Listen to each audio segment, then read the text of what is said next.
This conference will now be recorded. The Retrace project, as you know, is a network of several institutions and organizations, both academic and non-academic ones, which has put together a training program for a cohort of 15 early stage researchers who are studying for their PhD at several European institutions. The main focus of the Retrace network is evaluating and helping to realize the transition towards a circular economy. And one of the distinctive approaches that we are adopting within the network that is guiding really all the research activities that we are implementing with our ESRs is the acknowledgement that this terminology, this word, circular economy, in the last years has been utilized by a very wide set of stakeholders. It has gained increasing popularity, but sometimes this concept has been misutilized. It has becoming a sort of empty signifier. It can mean, it can represent many different things depending on the stakeholders which are using this concept. We have openly acknowledged, and this has been cited in many of the project deliverables so far, but also in some of the first papers which have been produced by the Retrace network, that there isn't a circular economy, but there are many circular economies.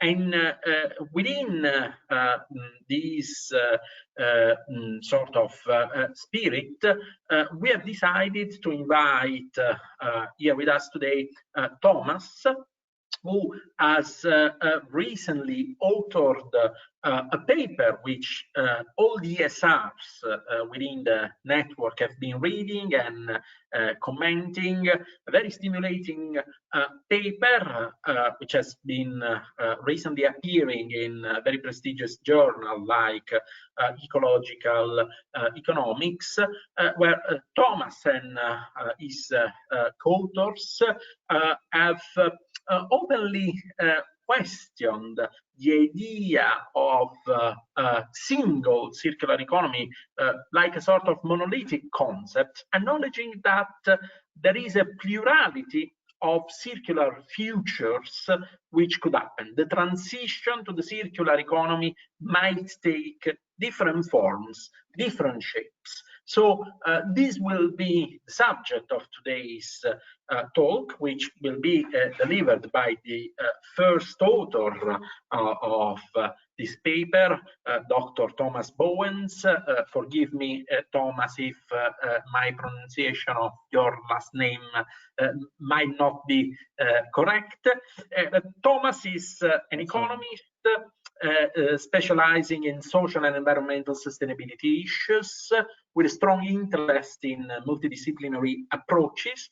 He is currently a senior researcher and lecturer at Copernicus Institute for Sustainable Development at the University of Utrecht in the Netherlands, where he is conducting research on entrepreneurship in the circular economy.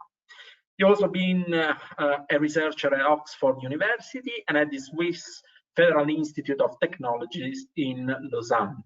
And his publications, like this very recent one, focus on the circular economy, energy communities, and sustainability transitions.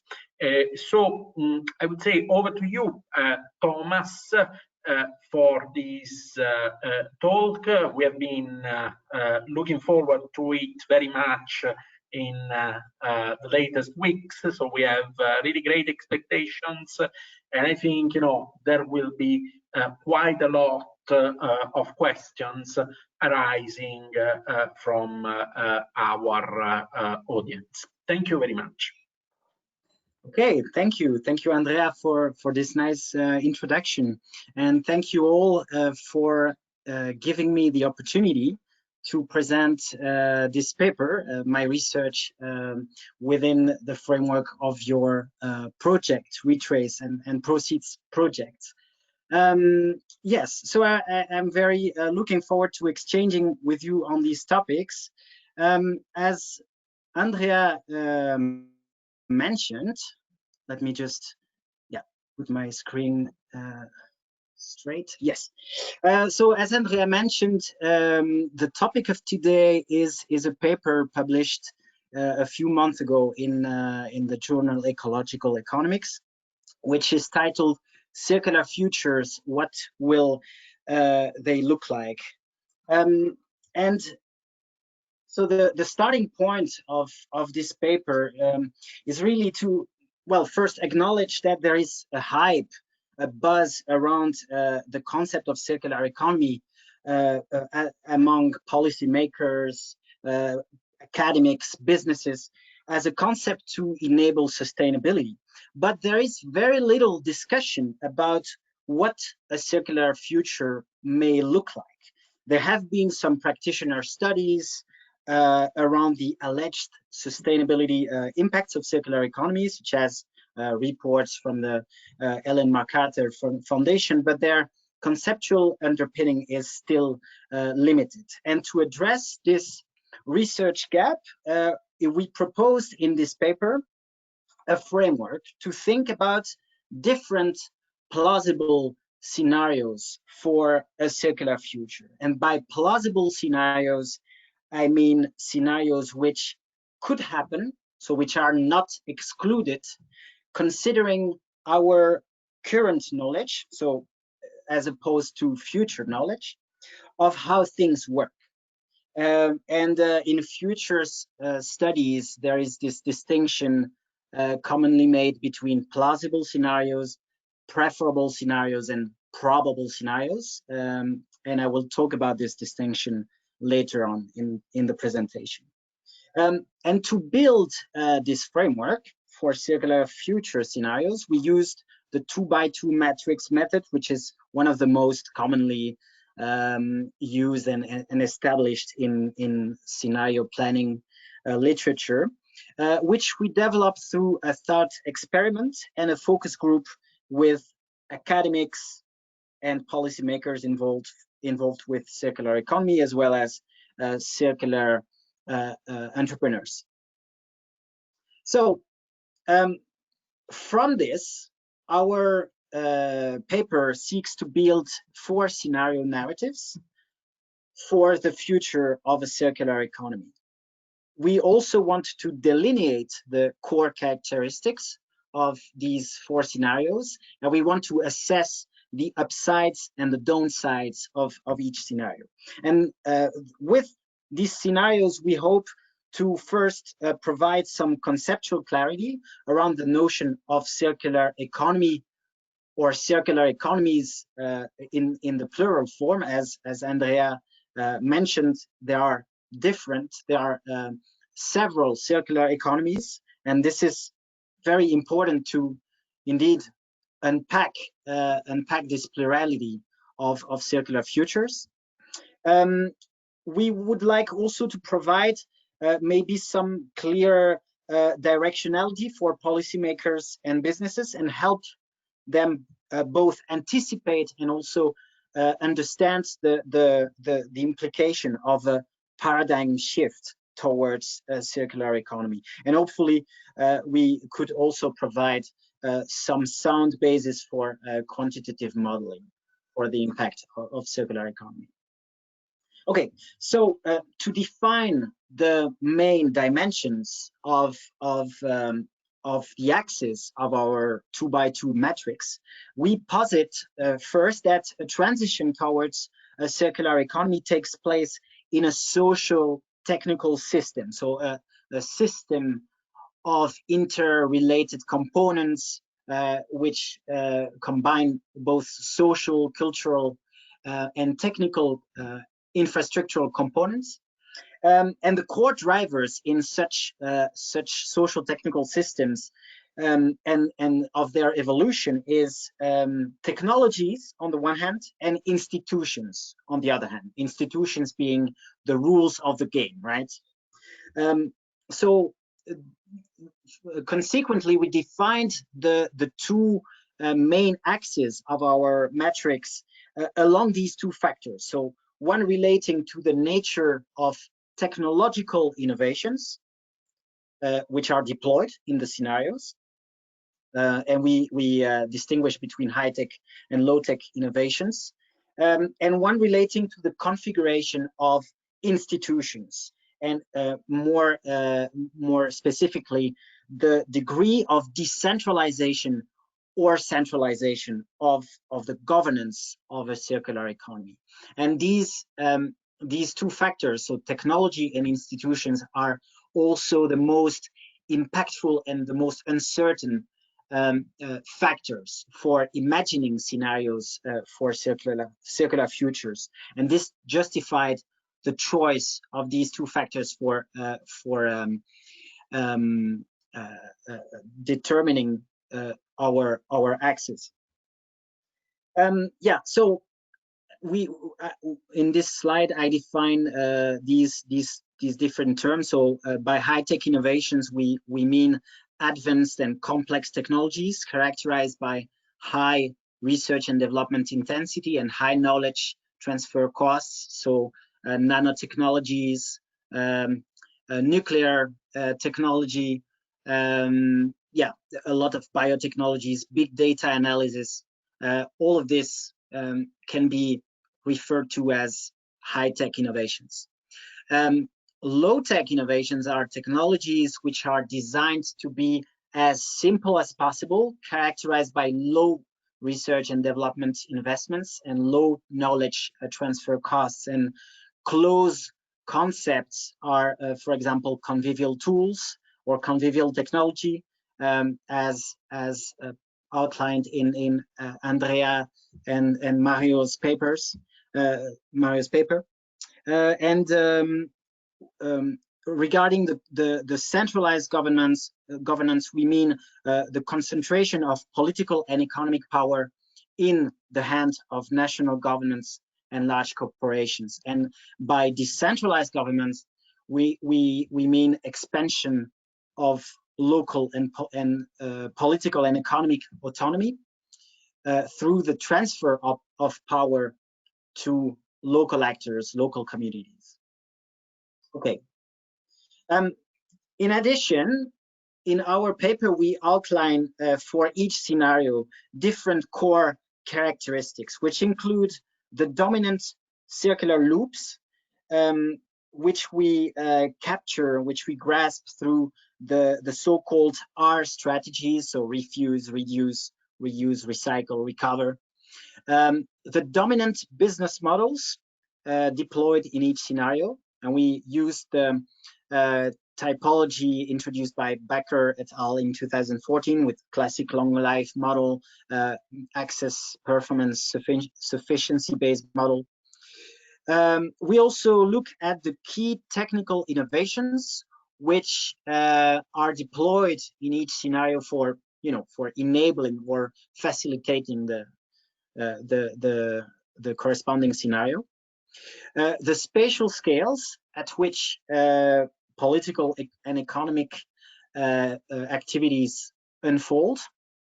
And we also look at the core upsides and downsides of each scenario. And more specifically, we look at the environmental effectiveness, so the degree to which a scenario is successful in bringing about the desired environmental outcomes.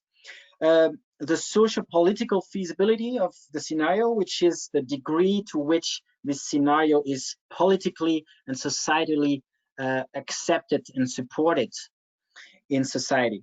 The fit with democratic values, which is the degree to which a scenario is in phase with democratic and processes and values, and the economic efficiency, which is the degree to which a scenario allocates economic resources to produce the highest welfare for the minimum cost.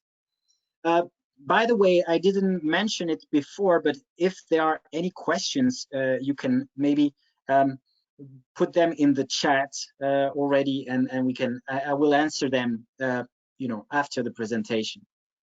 Just a small digression. Okay, so when we cross these two main dimensions, four scenarios emerge. So I will go through them one by one now. The first scenario, which we call circular modernism, is characterized by a combination of high-tech innovation and centralized governance. So it relies on society's ability to develop high-tech innovations to take care of circular issues such as waste collection and sorting. So the main role of the government in this scenario is really to set standards for eco-efficiency and design for recycling, and also to provide directionality for circular innovation. So choosing some priority sectors, such as the most polluting industries, and then massively subsidizing research and development activities for spurring innovations. And then the main big firms, multinationals, which are responsible for production and distribution activities, respond to these incentives and develop high-tech innovations to take care of challenges related to circular economy, such as automated sorting of waste, chemical recycling of plastics. It could also be the use of big data analysis and artificial intelligence for maximizing the efficiency of manufacturing processes, eco-efficient innovations like bio-based materials, etc. In terms of dominant business models, there is not much change to business models in relation to the status quo. So companies do not really need to change their business model in that scenario, and the R strategies that are prioritized in this scenario are lower strategies like recycle, recover, also in combination with high-tech versions of reduce. There is also not much change to consumption behaviors. So from the point of view of consumers, there is not much change in comparison with the status quo. The spatial scale of this scenario is rather global because you know, global firms, multinationals, are responsible for production and distribution, and they may also pool their research and development resources to create economies of scale in developing high-tech innovations for circular economy. The second scenario, there is which we call planned circularity, is also characterized by a strong centralized government, but unlike circular modernism, it's rather based on low-tech innovation. So it's a more authoritarian response, if you will, to circularity challenges. So the government sets rules and regulations to force economic actors to adopt circular practices, like the banning of certain substances or setting hard caps on resource consumption. And there, of course, there are large changes in consumers' behaviors and lifestyles, but not necessarily in the cognitive and emotional aspects of engagement. So because consumers may have to adopt behaviors against their will. In terms of our strategies, of course, the refuse strategy is quite important because it's achieved through regulation, like setting hard limitations on resource consumption or banning certain materials. And reduce, reuse, and recycle strategies are mainly approached through low-tech innovations. And the spatial scale, which is dominant in this scenario, is the national scale, since this scenario mainly unfolds within the jurisdiction of national states. I am going to just close my window because the sun is a bit disturbing. So I think this is better. Okay. The third scenario is called bottom-up sufficiency. It's also on the low-tech side of the metrics, but in this scenario, decision-making is left up to local actors, local communities. So it's a scenario that is based on decentralized small-scale production within self-sufficient communities. For example, there is a much higher use of less intensive, low carbon organic farming methods for agricultural production. Traveling is much more limited in terms of distance and in terms of carbon footprint of the means of transportation. So foot, bicycle is favored over individual cars, for example. And in this scenario, we imagine the largest changes in terms of consumption behavior and in terms of business models of companies.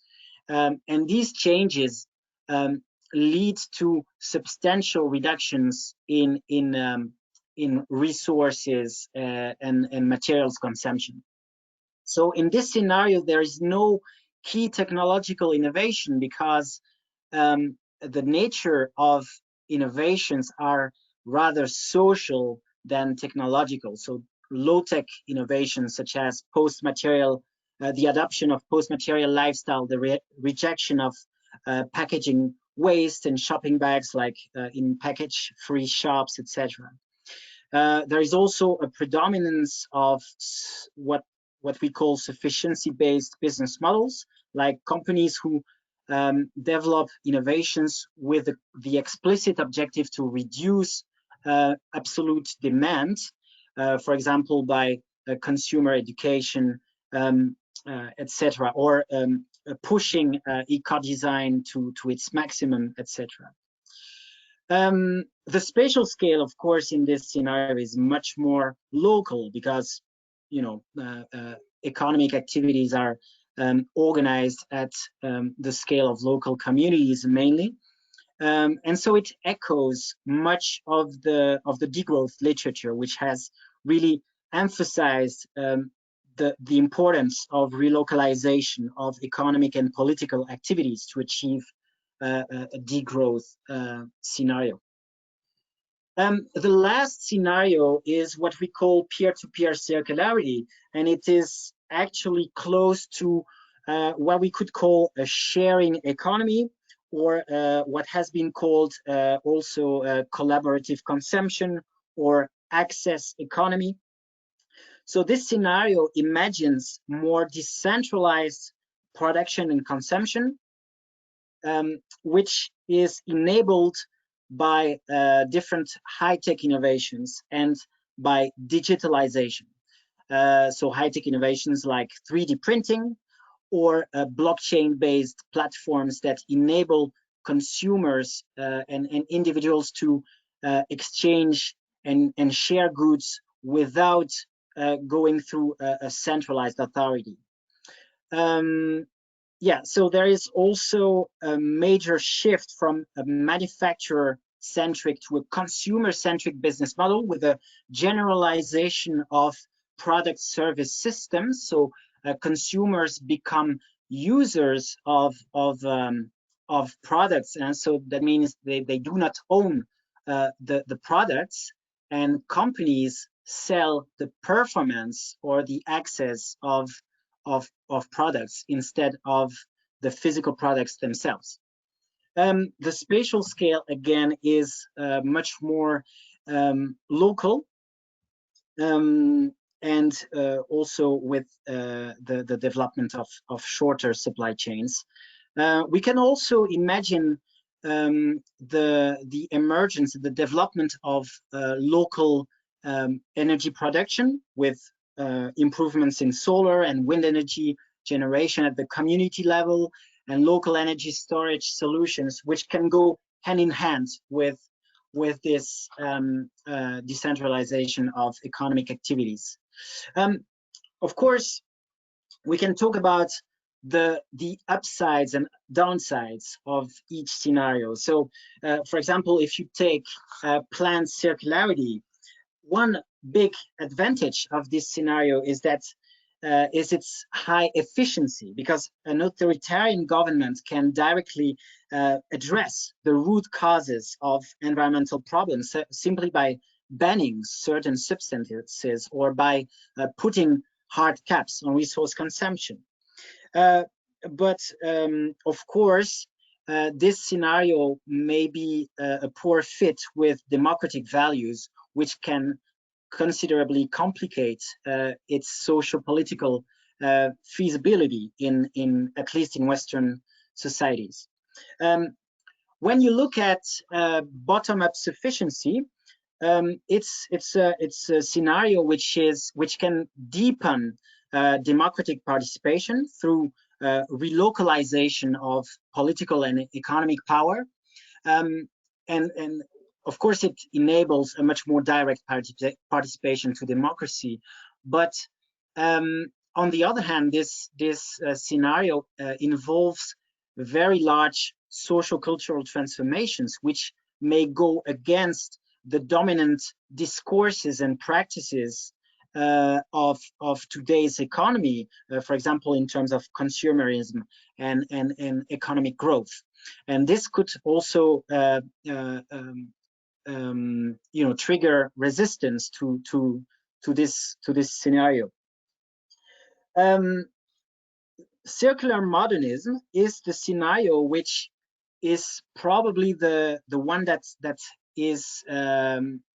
has the highest degree of social political feasibility, because it is largely in line with dominant discourses and practice. For example, it's a scenario which is in line with the idea of green growth, which is this idea that economic growth can be combined with an absolute reduction in environmental impacts. But of course, green growth is also very much contested as an idea, and many scholars also contest the very possibility of green growth. Another disadvantage of circular modernism is that it relies on the development of high-tech innovations, but we know that there is a long time from the invention of a green technology and its widespread commercialization within society. So it might be a scenario that takes a long time to give effect in terms of environmental outcomes.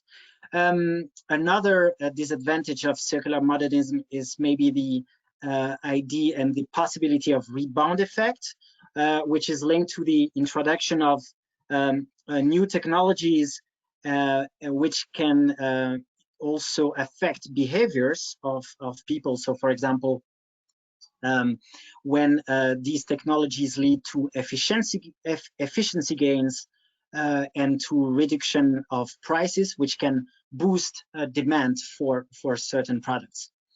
And finally, when you look at peer-to-peer circularity, one advantage of this scenario may be its economic efficiency, because digital technologies and other technologies upon which this scenario relies, such as 3D printing and blockchain technology, are already in use in certain industries today. So that might also facilitate the economic deployment of these technologies. Okay, so now I also would like to know about what you think about these scenarios, and especially the likelihood of these scenarios. So I would like to ask you, which scenario do you deem to be most likely? And for this, I would like to use this Mentimeter poll. So if you are not familiar with it, you can go to menti.com in your browser or in your phone, and type the code that is here above at the top of this slide, so 28, etc. And then you can just type in your your opinion. I would be curious to see what you think in terms of probability to see one of these scenarios happening, or none of them, or maybe a combination of them. So we already have some responses, and we see that circular modernism seems to be the one of the most likely for some people. But Can I ask you something? This is sure. We should reply on our local situation, or this is a universal question? So the scenario is on a global scale or in our countries? Yeah, that's a good question. I will also go back to that in the next slide. But let's say at the global scale. Let's say at the global scale. It's true that, of course, we could make geographical distinctions, but let's say at the global scale here. But you are very right to mention this. The likelihood of a scenario might depend on the geographical locations in which this scenario takes place. So I will talk about that in a moment. Okay, so a lot of people are now pointing out to the fact that scenarios are not mutually exclusive, and that a combination of different scenarios may be more probable than pure forms, than scenarios in their pure form. And I would agree with you. So maybe I think we now have a clear pattern. I'll go to the next slide. If you, it takes a bit of time, I think.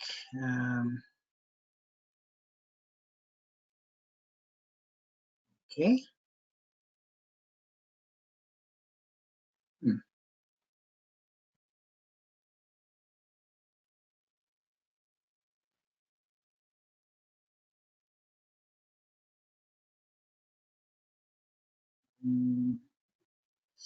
Why isn't that working now?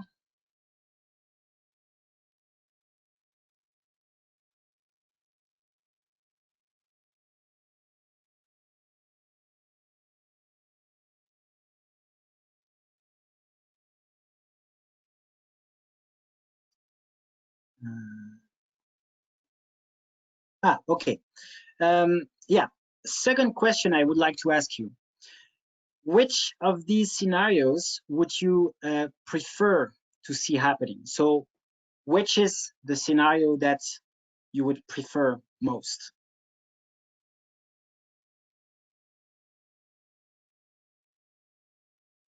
Okay, some answers already coming in.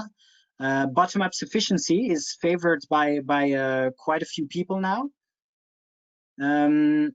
Yeah, some people would prefer to see a combination of some of these scenarios. So it would be interesting in the discussion after the presentation to, you know, for these people to say which scenarios they would like to see combined. So it's really these two options, huh? Bottom-up sufficiency and a combination of different scenarios, but also some people would prefer planned circularity response. And one person would prefer a peer-to-peer circularity scenario. Well, that's quite interesting.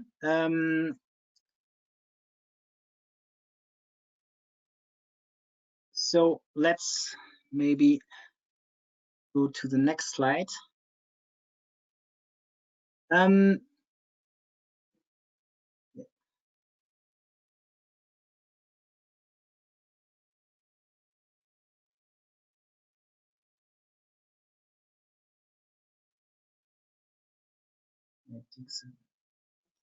don't know why it takes so much time to go to the next slide.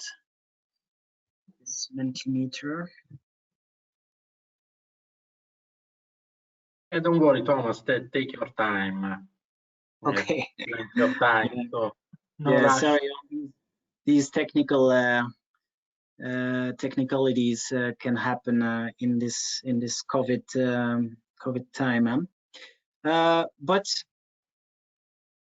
yeah. So okay. So this is the slide I wanted to show you. As quite a lot of you have pointed out, our scenarios are not fully mutually exclusive.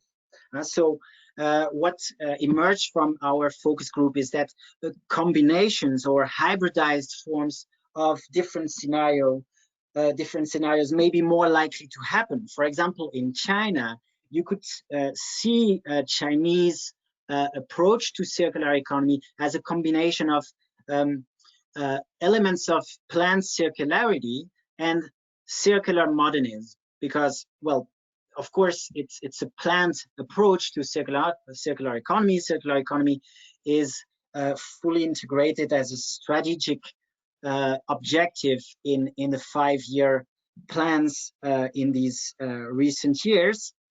But China also promotes a kind of modernist idea of circular economy based on eco-industrial parks and industrial symbiosis, for example.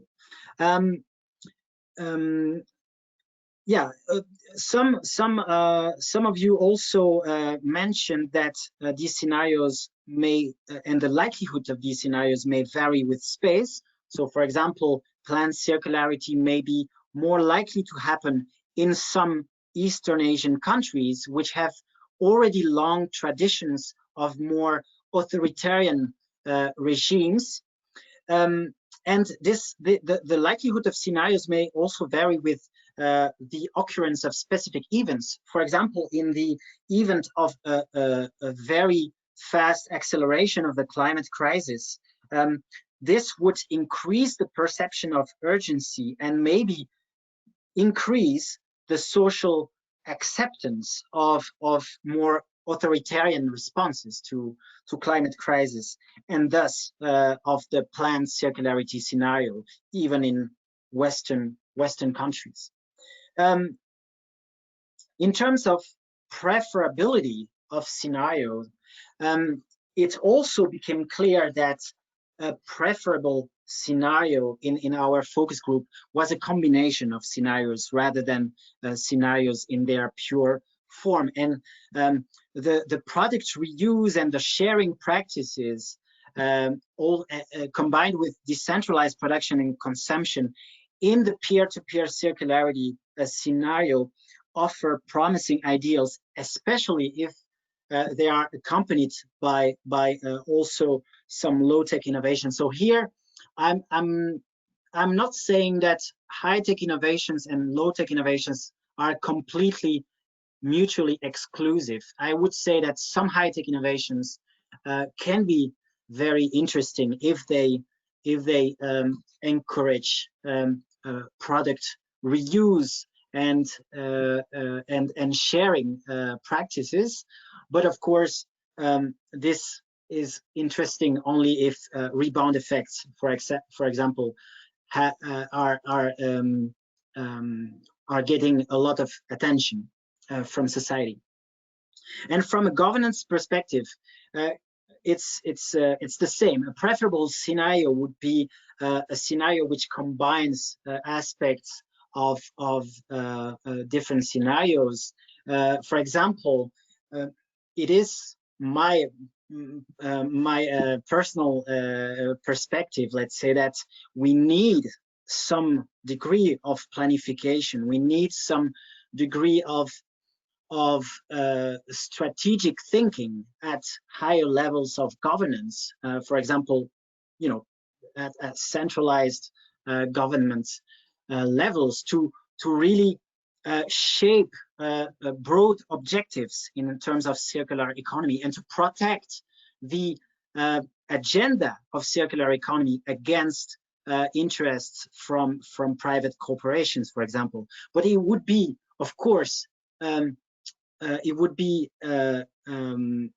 desired if this government, while setting these broad objectives at the society level, would also leave room for experimentation and for innovation, and also adaptation of these objectives to local contexts, local settings, by local communities and local actors.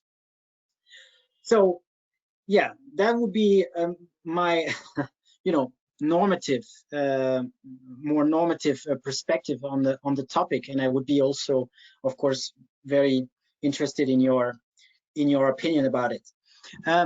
Yeah, of course, there are some avenues for further research, and we are already, busy with pushing some of them.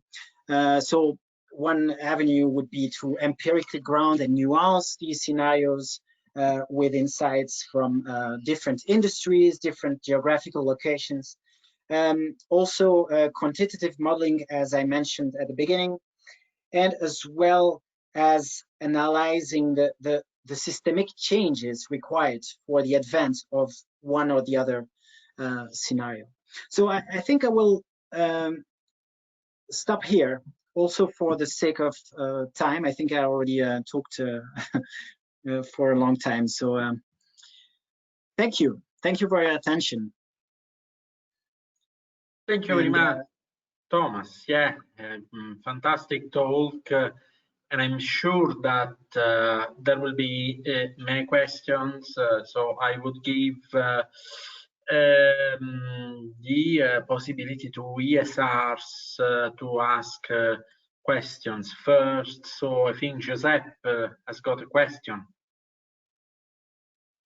He has typed it in the chat, but Giuseppe, feel free to read it loud if you want. Sorry, I thought we were just okay. So besides of that, you described use axis on low and high technology and centralized and decentralized governance. But I was wondering, did you think of alternative axes before doing the paper or on the process of doing the paper to make more scenarios?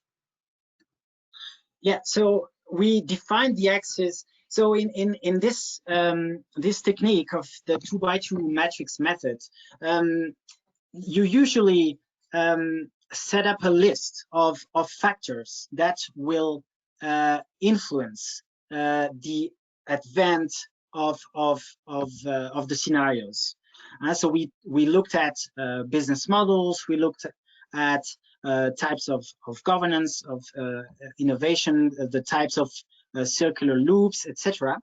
But we classified these elements in terms of impact and in terms of uncertainty.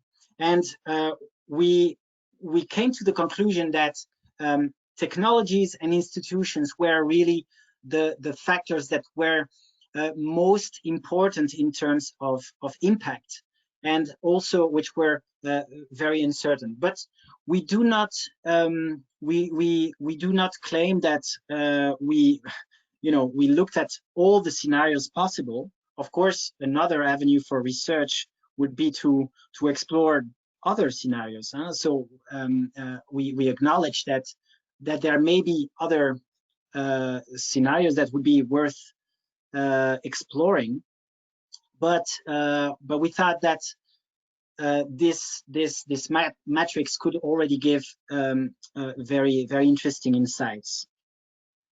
I don't know if this answers your question. Yes, it did. Thank you very much. Thanks.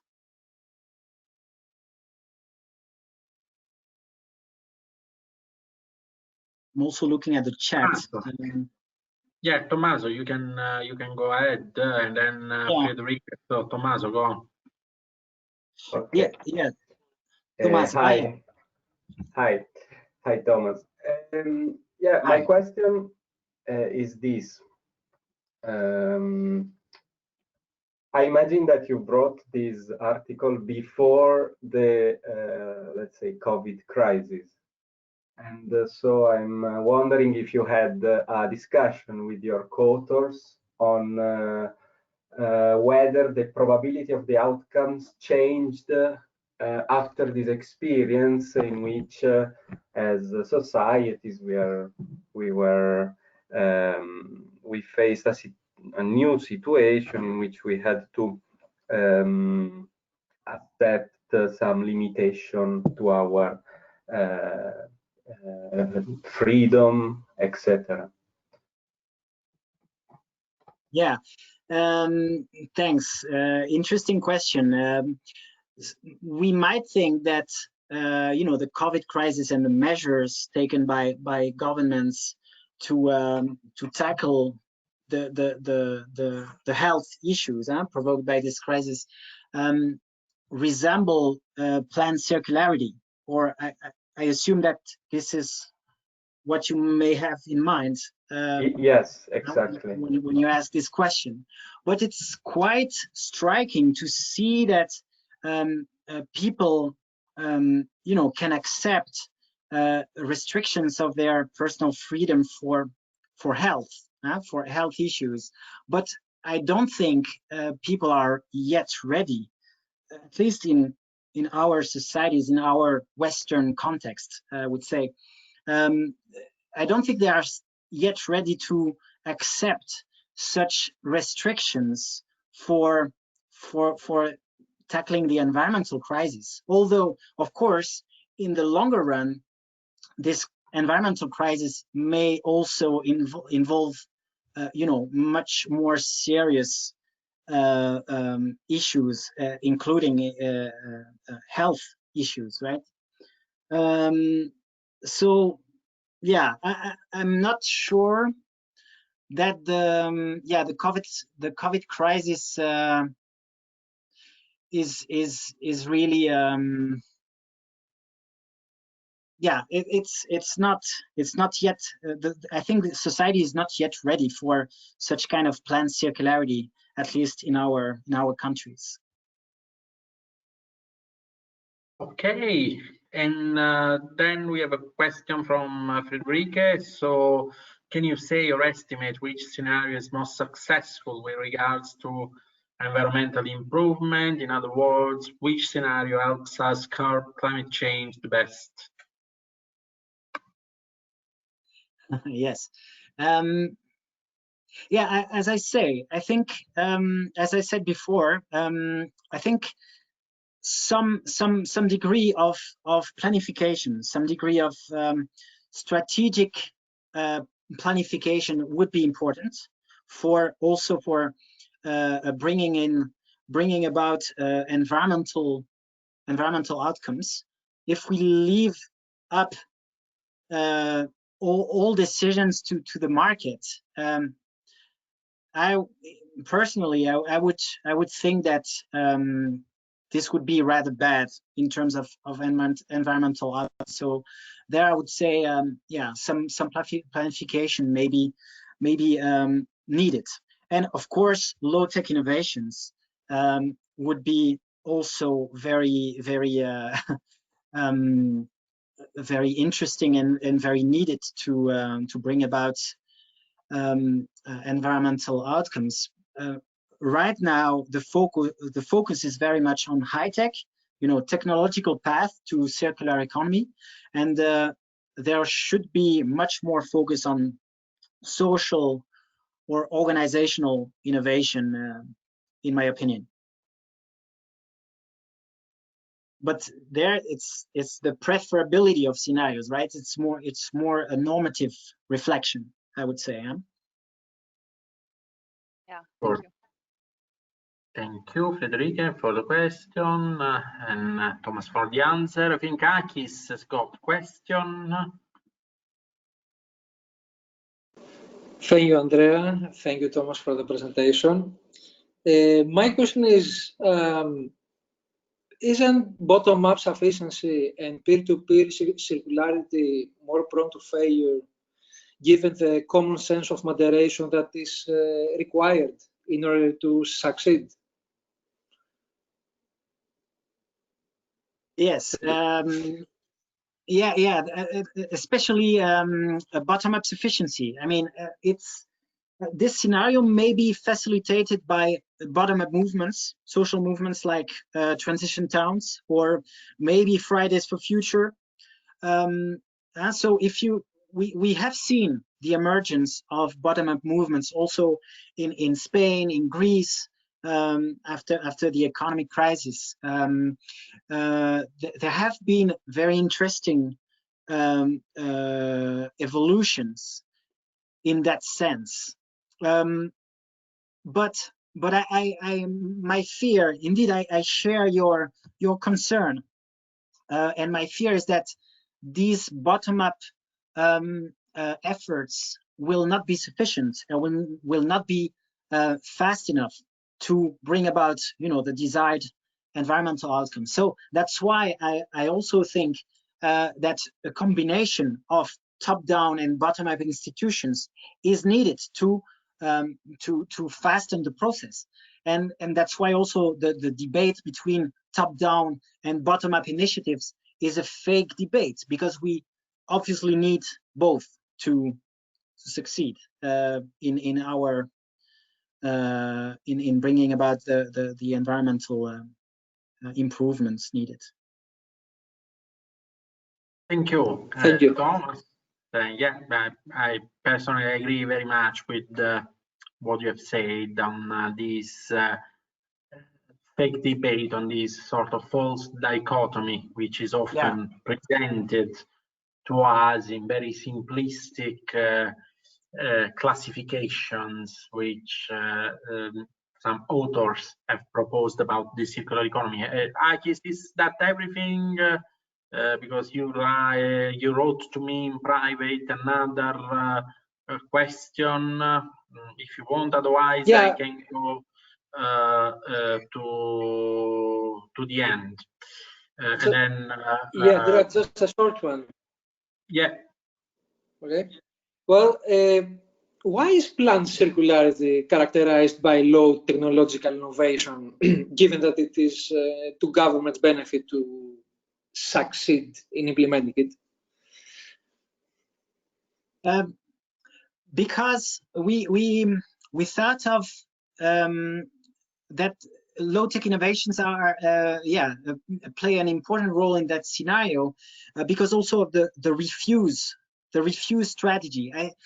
Refuse is mostly a strategy where consumers or companies refrain from consuming materials or certain substances, etc. So it's typically by nature a low-tech innovation. When you put hard caps on resource consumption, and when you limit resource consumption by companies or by consumers, it's typically a low-tech solution, right?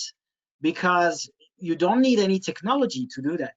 You just put a cap on resource consumption, and then companies and consumers need to adapt to this new context. And you don't need high tech for that. Okay, thank you. I think we have a rather long list of questions. So there is a question from Mike. What are the drivers, I suppose, behind the different approaches, behind the different scenarios? And then one again from Joseph, can a scenario of circular modernism be really considered a sustainable scenario? Yeah, well, that's of course, yeah, a question that, that tackles a very central topic. So, for example, the possibility of green growth is contested by many scholars and has been shown to be, very difficult, if not impossible, to attain. You know, we need absolute decoupling of economic growth from environmental impacts to have green growth. And this absolute decoupling has not yet happened for resource use. For CO2 emissions, it's more nuanced, but globally there is no absolute decoupling. It happens for carbon emissions in certain regions. For example, in the Netherlands, there is absolute decoupling between carbon emissions and GDP per capita in recent years. But the question also is will it happen fast enough to avoid a climate breakdown, right? So yeah, you can formulate many let's say criticisms to this circular modernism scenario. I would agree here. And the question about, you know, drivers, different driving forces behind the alternative scenarios. Yeah, so in terms of drivers, of course, here there may be different roles played by top-down and bottom-up initiatives. So, for example, in bottom-up sufficiency, I already mentioned social movements. So social mobilization is very important in triggering this scenario. And we know that it can happen very fast. In half a year, Fridays for Future movement gathered 100, millions of students all over the world. And so with this kind of tipping point process, social mobilization can happen very fast. Of course, for planned circularity, the first trigger may be brought in by governments if there is political will for it. While peer-to-peer circularity, I would say it's more the initiative lies more in companies and having a kind of proliferation of technologies that kind of spontaneously emerge to give rise to new business models, new technologies to tackle circular economy challenges. That's, of course, we could say much more, but I will just give some insights. Okay, I think Mario has got a question. Can you hear me? Thank you very much, Thomas. Very quick question. How do you see this scenario scenario analysis with the fact that a transformation towards a circular economy would have very huge geopolitical implications. I just consider that there are countries that produce stuff that are used in the industrial system in other countries, and so on. So, yeah, how do you combine this the globalization of production with your scenarios? Yeah. Yeah, thank you, Mario. It's also a very important question, and we did not address it in our paper. Maybe it's also a good avenue for further research. And indeed, there will be many geopolitical effects. So, for example, when you talk about relocalization of economic activities in bottom-up sufficiency or peer-to-peer circularity, this relocalization will mean, less jobs in other parts of the world. So relocalizing manufacturing processes from China to Europe, for example. And this will have huge geopolitical consequences. And yeah, we will need to address them. I don't have a definite answer to this huge problem, but I can guess that it will not be simple for governments to address these questions.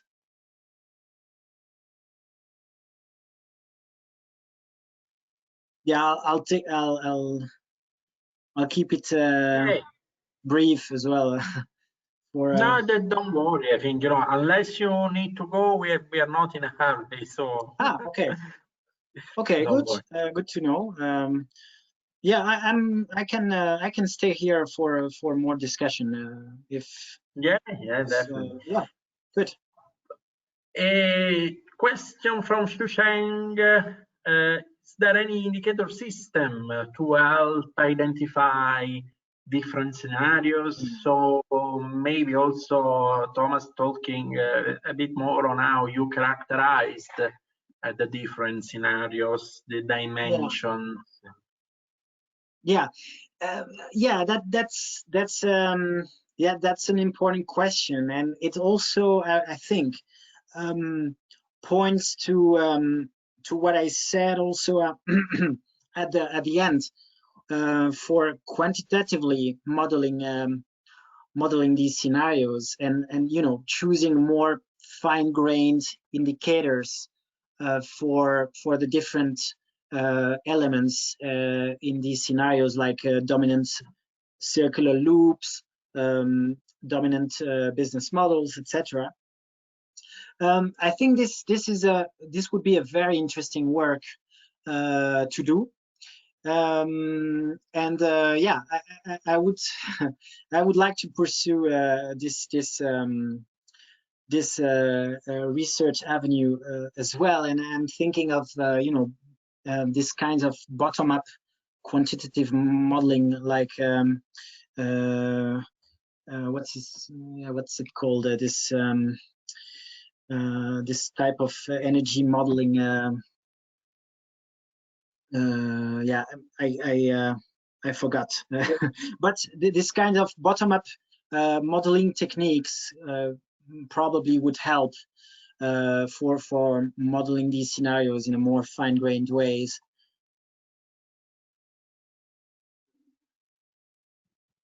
Okay, and Renato. Renato. Yes, I'm. First of all, let me thank you to Thomas for this very nice presentation, very interesting. My question is about your metric. I mean, the metric you used in your panel.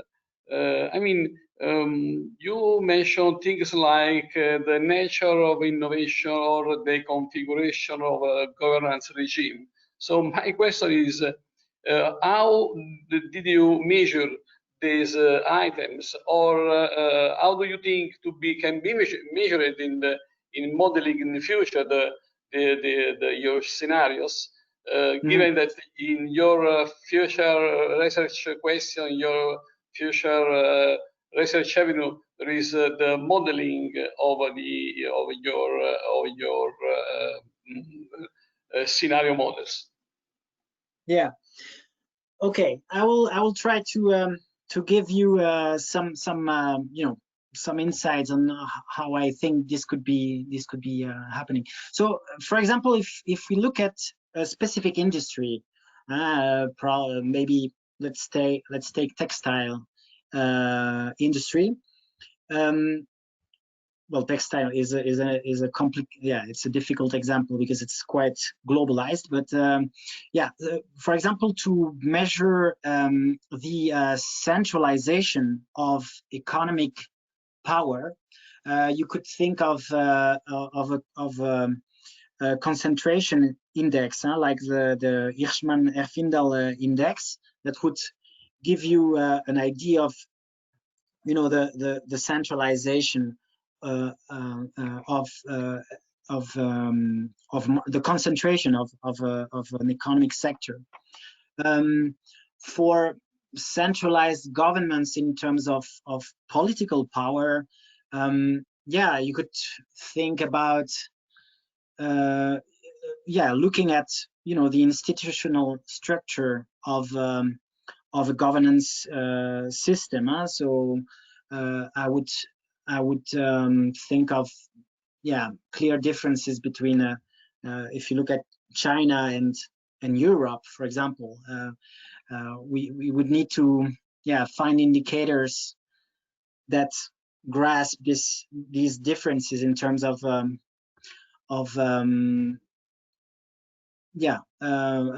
centralization or decentralization of power. These are questions that are very interesting, but I have not yet fully started this process of modeling and these scenarios in a more fine-grained way, and this would be really something interesting to do. I hope this answers your question somehow. Sure. Thank you. And I think there was a reflection from Gareth. Don't know if Gareth is still here. Happy to reflect on this issue from the perspective of our work in Sheffield, if that helps. So Gareth, if you're here. Hi. Hi, Andrea. Thank you. Yeah, I just wanted to pick up on the discussion locally here around engaging with regional government. So we have the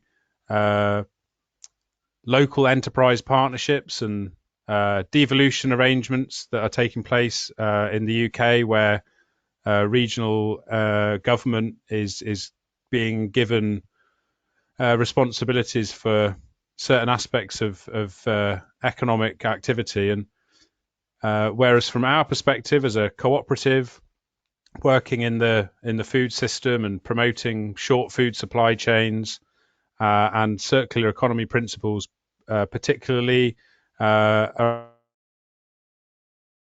closing the loop on nutritional flows, so looking at food waste, composting, and the nutritional content of that waste finding its way back into the local food system. And so there is actually at a regional level very much a kind of economic GDP productivity focused agenda, whereas at the kind of grassroots, at a community enterprise SME level, a sense, particularly now with COVID, that certain values are now really much more of a priority in terms of shaping what we're doing, who we're doing it for, why we do it.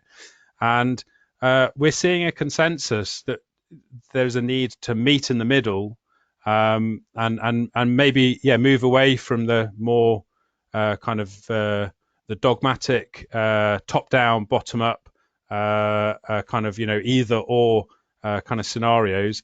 But the challenge there is partnership working and finding ways of bringing those quite often different values set together in a way that then can be articulated in policy and other interventions. So the importance of partnership it really starts to come to the forefront, and it's looking at digital technologies being a really key area for facilitating those, because you have many different stakeholders and many different views. But that bringing values into that kind of digital space, really difficult, just to kind of sort of hold on to the human kind of scale of interaction that those sorts of relationships really depend on. But I just wanted to share that with you, because it's been a really interesting perspective on circular economy. Thank you. Thank you, Thomas. I don't know if you want to respond to this. I agree. No, I agree with you, Gareth, about the importance of creating collaborations and partnerships, and there, I think this having this strategic vision, of where to go, and bringing all actors on board to achieve this objective is really important. So I'm thinking about this research on mission-oriented innovation policies, trying to orient innovation towards grand challenges. And there, of course, the state, the government has a super important role to play. I think this setting goals, broad goals, is really important in also bringing all actors together and trying to creating synergies between these actors. I think is super important. Yeah. Thank you. I think there was an initial question from Stefan, who was saying something about some of the scenarios, such as the self-sufficiency one. Isn't that too much of wishful thinking? But I think you provided an answer to this, Thomas, in the sense that then the different scenarios were also classified on the basis of their likelihood. So probably at the beginning you just provided a characterization of the different scenarios to show all the different possibilities. And in many ways, I think we really need to treat these as sort of archetypes, ideal types. And then, of course, what will happen will be a combination of different characteristics from different scenarios. Thank you. I don't know if somebody else wants to ask further questions. We have more time, 15 more minutes. Giuseppe, please go on. There are other authors on hypotheses that they were trying to create scenarios for the future. And one of them, I've heard on a conference from Giuseppe Fiola on degrowth, and they were talking about neo-feudalism and how neoliberalism going unchecked will go to this scenario. Have you heard about it? And did this vision somehow contribute to future to shape your vision on how the system had to look like? Thanks, Joseph. I'm not very familiar with this neo-feudalist thesis. Is that this more commercial kind of evolution of the sharing economy with Airbnb and Uber and the other GAFAs that you know, that try to commodify some aspects of social life? Would that be something like this, or Joseph, what is exactly this new feudalist thesis? Yeah, it could imply this, but the new feudalism was referring to a scenario where the social ladder will basically disappear and inequality will become more deterministic, where due to the lack of resources caused by a climate, by environmental degradation, basically they were arguing that the social ladder would no longer exist, and we would go back to this state where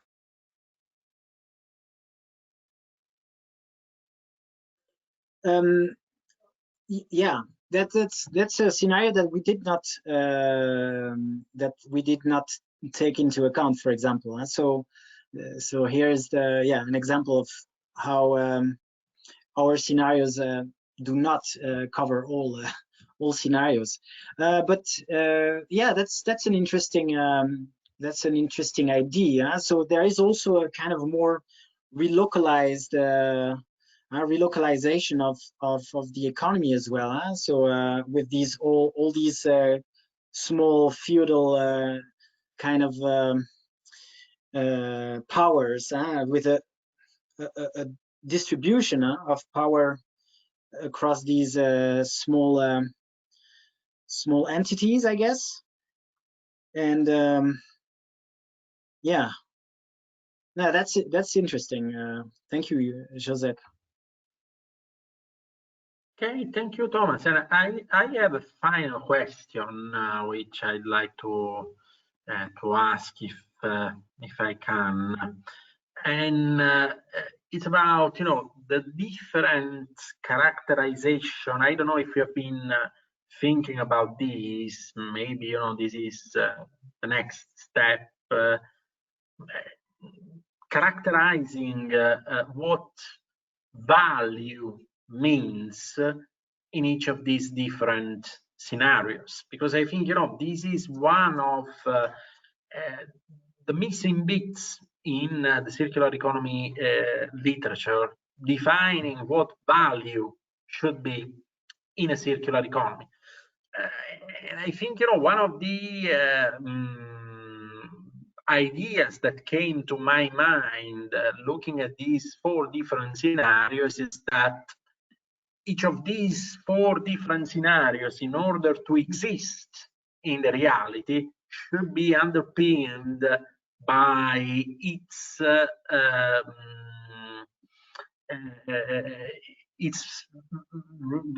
related theory of value. For example, you know, in circular modernism, value has a different meaning if compared to what we value in the self-sufficiency hypothesis. Have you thought about this? Have you come across work which has tried to characterize value in a circular economy, in circular economies?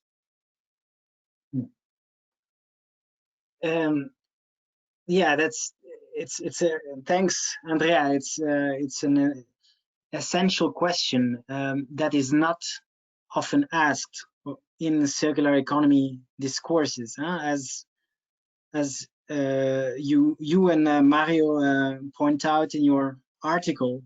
The circular economy discourse is often depoliticized, and also is often lacking this normative vision or this normative reflection around values. So what should we value as a society? What should we what things should be valued and others should not be in as a society? yeah, that's super important. I think we would need to have this kind of debate, this kind of societal debate. I'm also thinking about the question of, you know, these alternative indicators of well-being. Yeah? So the gross happiness index, or the other indicators that seek to capture different values, right? Or to value things differently. And this is the kind of debate that we absolutely need for advancing a truly circular economy, and which is very often lacking in current debates. But I'm thinking, you know, of works like, I don't know, Amartya Sen's work comes to my mind. He tried to combine economy and ethics, or, you know, other philosophers. I think we need to go to the work of philosophers rather than economists, or maybe classical economists, like Marx, Adam Smith. These are scholars who tried to, you know, broaden this definition of value, and yeah, I think that would be most interesting to explore further. Yeah, if you are interested, Thomas, I mean, the next seminar we are hosting is with, I think you're certainly familiar with his work, Alexandros Gasparatos, who, apparently, you know, 10 years ago, put together a series of papers about the need to have a non-reductionist approach in valuing sustainability, and the need to go back to classical economists and the underlying foundations of theories of value to understand if we can have a theory of value which can fit to the transition, if we can have a combination of different aspects from different theories of value, or if we need to focus on something completely new. So I'll send you the invitation, because I think, you know, it will be a very good and needed debate that we need to start focusing on, because, as you said, the circular economy literature is completely lacking on these aspects. There is a big gap that needs to be filled to have some credible proposals which can be implemented. Thank you very much for your remarks, and I don't know if we have got any further question. Probably there is time for a final one. I don't know if Mario wants to add some remarks. Mario, Akis, Giuseppe, going through the usual suspects. I have a lot of comments and question or reflection, but I think that we don't have time to a long discussion. I just want to say thank you very much, and I hope that this is the beginning of a potential collaboration between our group, or Retrace, or some of us, and Thomas. Yeah, we also definitely. Okay, so if we have no more questions, Thomas, I would really like to thank you for the very stimulating discussion. We have spent 1.5 hours together, and it has gone very fast. So, of course, the seminar has been recorded, so we'll send you also the recording for your records. We will just keep it internal within our network, but if you want to disseminate it publicly, feel free to do so. And we will be certainly in touch with a few more questions and even ideas to start a more structured collaboration. So we hope this is just a starting point. So thank you very much to everybody for having been with us. I'm just checking the chat. There is nothing else to cover, so we can call it a day. And thank you very much again to Thomas and all the attendees. Goodbye. Thanks a lot, and looking forward to further collaborations with you. Bye-bye. Bye. Bye.